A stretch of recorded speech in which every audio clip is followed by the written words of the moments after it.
Hello and welcome to yet another screencast. Today we will learn about how to write snapshot test for React components. Now some people like snapshot testing because it is very easy to write, easy to update, and provides a declarative way of testing React components. But some people don't like it because TDD or test-driven development is not possible as the snapshot is taken after the component is developed. So there is no way for developing the snapshot before writing the component. As such, TDD is not possible. And another reason is that it will not tell you about the expected output. They just ensure that the components hasn't changed. So with that being said, it is also very important to understand how snapshot testing works. So for that reason, I've prepared a very simple flowchart so I can better explain it to you. And as you can see here, at first we are running the test. When we run the test, it will check for each component if it has any snapshot. And if it does not have any snapshot, then it will save the current state of the component as its new snapshot and simply pass the test. But if it does have a snapshot, then it will run a diffing algorithm with our existing snapshot and with our new snapshot for the component. If the existing snapshot and the new snapshot matches, then we pass the test. Otherwise, we simply fail the test and explain where it has a difference. So now we know the pros and cons of snapshot testing, and we also know how it works. With that being said, let's write some code and let's see the snapshot testing in action. So here I have created a very simple application using the Create React App generator. And since I made some changes to the default code of this app.js component, I also had to update the test file for the app component. So besides these two files, everything is untouched. Now, before we get started, let's run a test. And we can easily run a test by simply npm run test and press enter. Now, as you can see, the test is passed. And also the test runner is in watch mode. So if we make any change in our code base, it will automatically rerun the test cases for us, but we don't want it. So we can simply press Q to quit the test runner. To begin with, we will create a new component called products. And this is going to be a nice little functional component.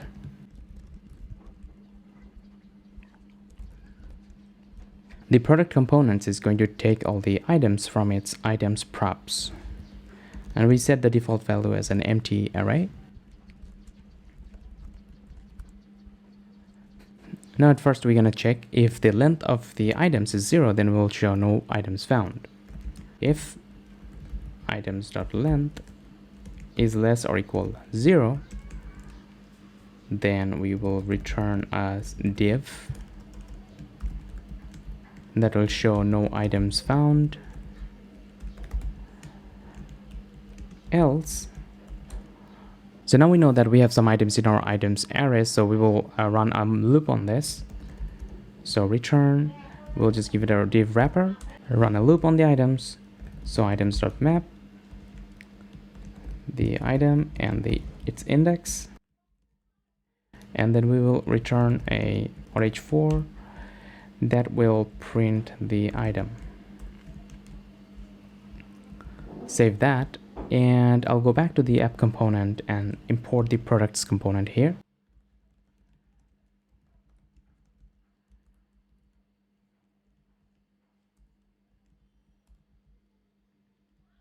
And then I'm going to embed the component here.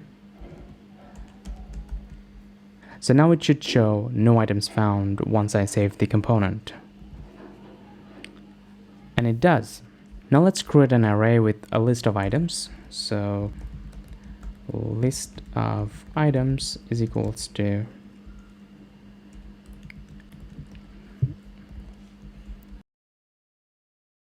so now that we have a list of items, we will simply pass the list of items to the items prop of the products component.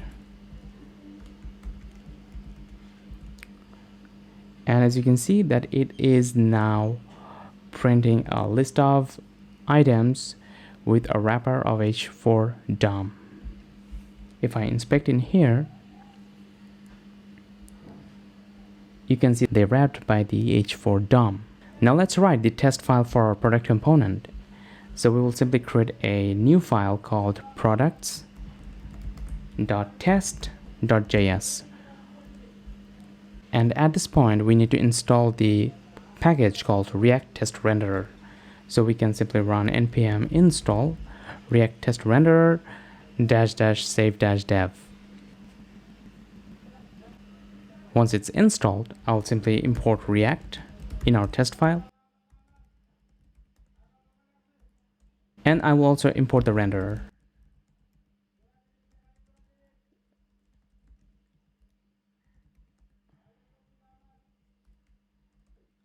Now let's import the products component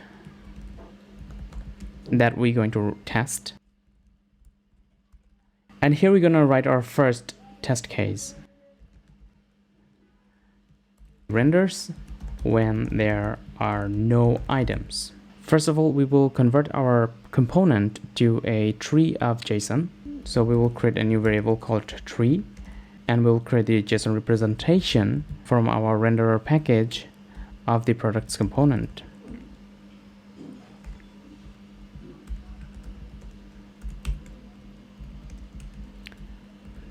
To JSON.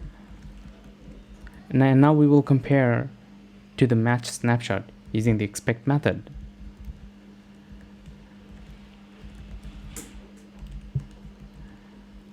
Dot to match snapshot. Save that, and if I open up a terminal and run the test again, npm run test, you will see a new folder will be created here that will contain a new snapshot of the component. Now, although the test passed, but we did a mistake in our products component, and that is not to provide the index that I totally forgot. So I'll add that now. Add the index as the key. I will save that, and the test will automatically restart itself. So now, as you can see, all the test has passed. And take a look at the products component directory. Here we have a new folder called Snapshots, and within that we have a snapshot for this component. And this snapshot is responsible for this use case, which is renders when there are no items. Now we will add few more test cases. For example, renders when there is one item. So it's going to be the same. So I'll just copy this test case and update on top of it. Renders when there's one item. And now we will add the props called items, and we will pass a new item. So let's call it apple. Save that, open the terminal, and as you can see that the test run automatically, and we have 3 passed. So 3 total test case, and all of them are now passed. And if you go to the snapshot of the product component, you can see that we have another output for the test case of renders when there's one item. The same way, I will add one more test case to it. So I'll just copy that. And it's gonna be renders when there are multiple items.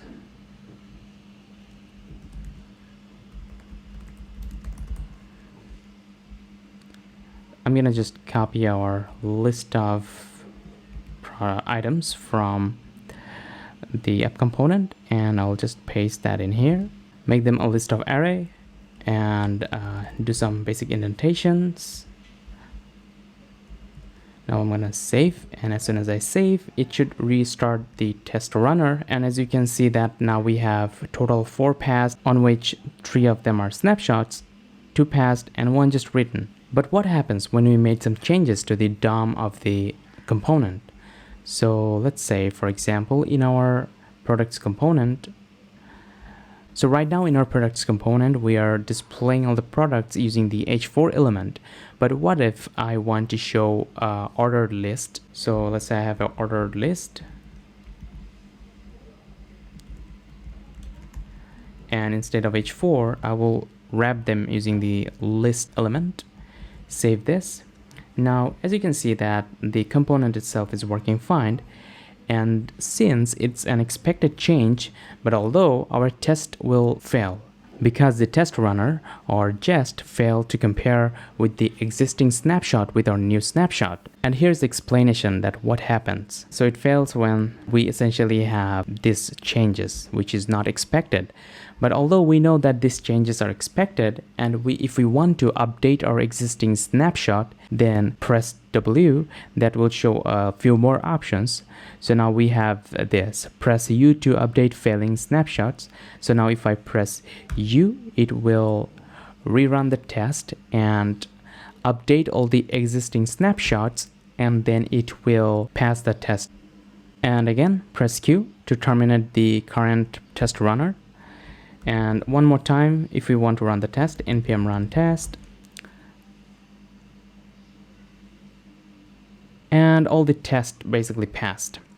And you can also see that we have 3 total snapshot tests, and 3 of them are passed.